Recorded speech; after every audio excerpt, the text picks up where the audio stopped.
comes to my channel The Bluing. I hope you are watching my videos on fluid mechanics as well as organic chemistry lectures on degree of unsaturation. So today this is a doubt clearing video dedicated to all those concepts that I have discussed till now in accelerated vessel. So it will be a short summary of that. It will clear your doubts.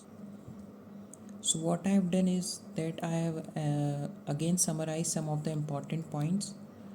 These points have already been covered in earlier videos as well, but these points will be very important for upcoming videos as well, because we will be covering more of the problems in upcoming videos and where you might face problems. So again I have summarized the same points, and we will be understanding each and every point.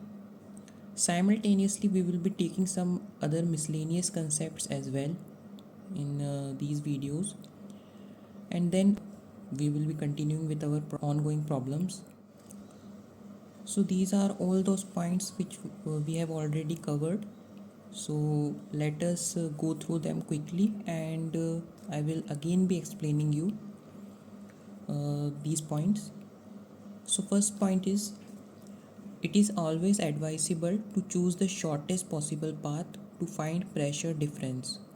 Generally the shortest path is along the given acceleration only. It saves our time. So what does this point actually explain? So if we have been asked to find pressure difference in any problem between any two points, then how to find the smallest path that will give us the answer quickly and it will save our time. We'll be taking three cases. Some cases have already been covered in form of problems, and some will be covered in upcoming videos as well. So to understand the first point, how to select, how to find the shortest path, and how to analyze all the possible paths to find the pressure difference, I have taken these three cases, and these two you have already seen. In this one in form of problem, earlier I have made a video on this, and this is a very old case, and this case is actually JEE Advanced 2021 problem. It's a very good problem. It might be done in simplest way also in 1 to 2 steps, but these problems might become lengthier as well if we will go through some difficult paths. If we will choose difficult paths, then to find pressure difference it might become difficult for us. So in all these three cases we have to find the pressure difference between these 2 points. This is point 1 and this is point 2. Here also I have marked 2 points, point 1 and point 2, and here also point 1 and point 2. We have to find the pressure difference. I will not be solving it.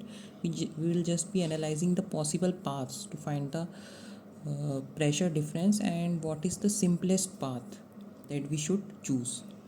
Okay, so let us take the first case and analyze the possible paths in that case. Though I have already analyzed this situation, but I will be giving you a quick synopsis of the situation.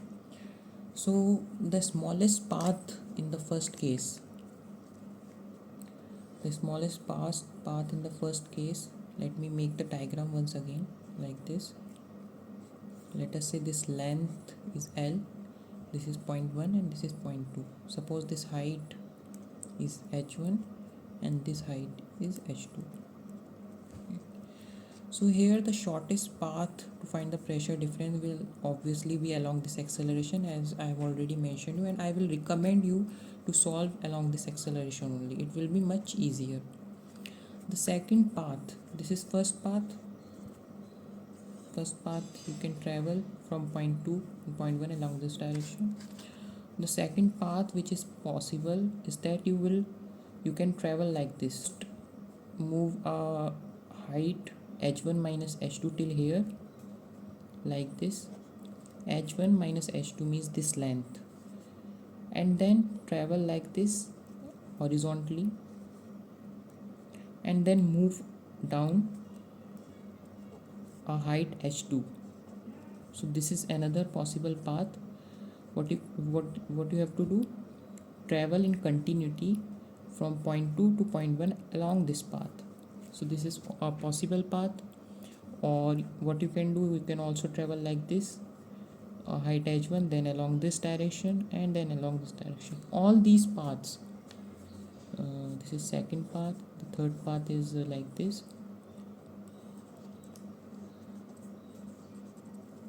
All these paths will lead to same answer only.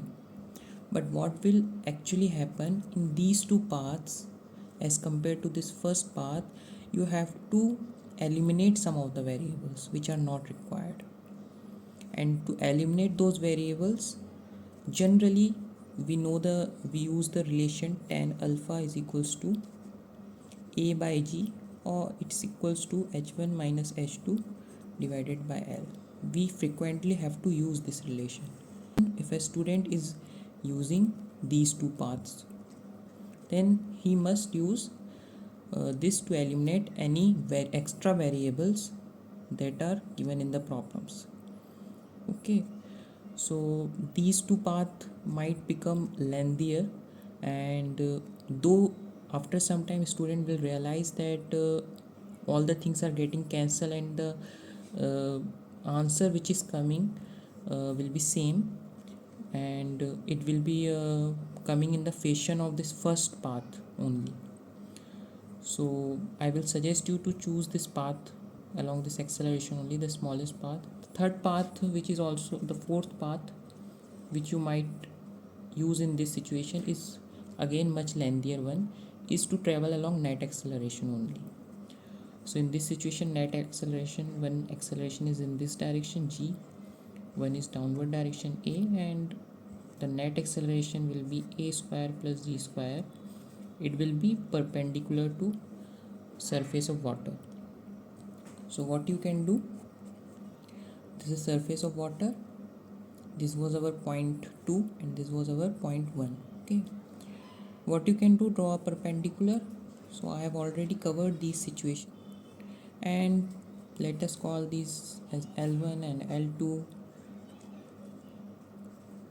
And what you can do, you can travel along this path in continuity, or what you can do, first travel along this path, okay, and find the pressure here, and then travel along this path individually and find the pressure here. Or you can travel in continuity. What that means, like this and this in continuity. Okay, but in this case you have to find this length as well, this length. Okay, so this path might also become bit lengthier. As you can make out, we have to eliminate L1 and L2 using this alpha only. We have to eliminate somehow. This is alpha, so it might also become bit lengthy. So it is important to choose the smallest path only, because you can see these paths we have already analyzed in earlier videos also. They are becoming bit lengthier, though they are giving the same result, they should give it. So I think this is the shortest path, and I will recommend you to use that. Let us take this problem as well. This problem we have already taken in earlier videos also, and I have solved it using this path only, along this acceleration only, the shortest solution of this problem. And then I have given you the task to solve this problem using other two methods ways also, to travel along these directions and to travel along net acceleration direction. So I hope you have completed those tasks as well. So this is the section of water. This is point 1 and this is point 2, and here also multiple paths are possible again, but the shortest path is actually this one only, along the acceleration only, is to travel along this direction. Suppose this length is L, this is h1 and this is h2. So this is the smallest path that you can choose, or according to the data also you have to choose the smallest path. The question might give you this h1 and h2 that I have already told you, and you have to eliminate h1 and h2 in that case, and you have to convert it in terms of L. Using this relation only you can cover all the things using this relation. Tan alpha, you should remember these things. Tan alpha is a by g is equals to h1 minus h2 divided by L. From here you can find sine alpha and cos alpha also using trigonometric ratios in terms of a by g only, in terms of a and g. So this is how you have to eliminate the data. So possible paths in this situation is like this. This is the possible path. This is the smallest possible path. Second path which is possible is this: travel along this direction, find the pressure here, travel along this direction, find the pressure here, or travel in continuity. Start with second point, travel like this, then travel like along this incline like this, and then travel like this continuity.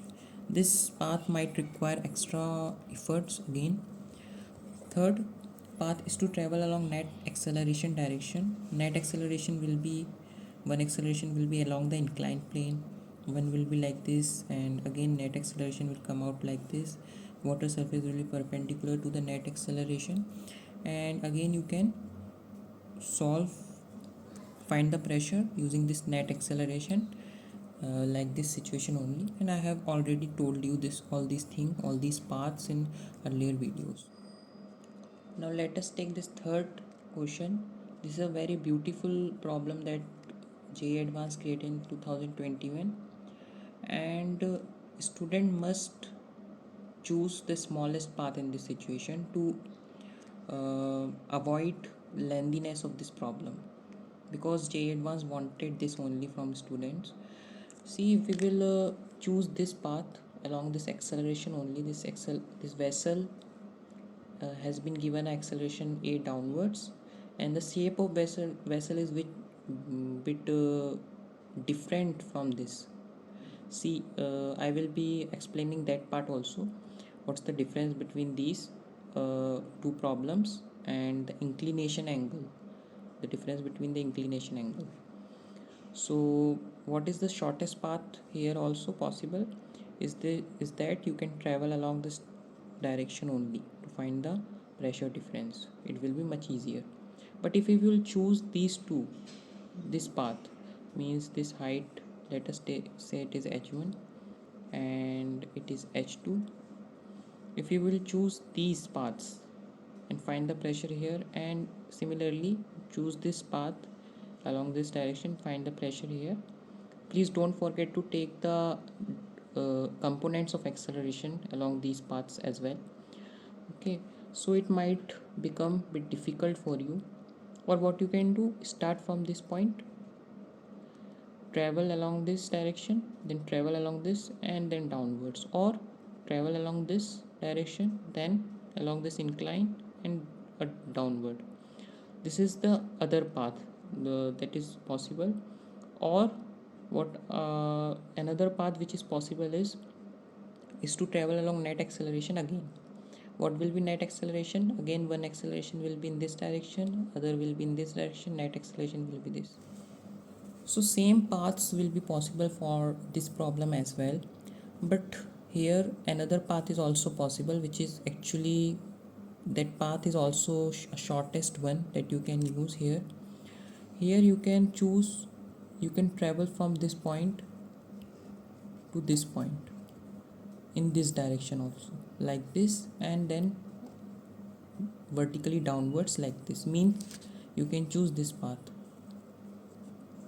and then downwards like this. This is also a shortest path. So what are the shortest path? This is the shortest path, and this is another path which is also quite shortest. You can choose that path also, and other paths as usual, net acceleration and vertical ones which are possible. So this is the difference that you should analyze between these problem, and you should always try to find the shortest path to approach this problem. You will never end up messing the problem, and you will always solve it. Okay, so it's very important. That's why I have made this video to clear your doubts.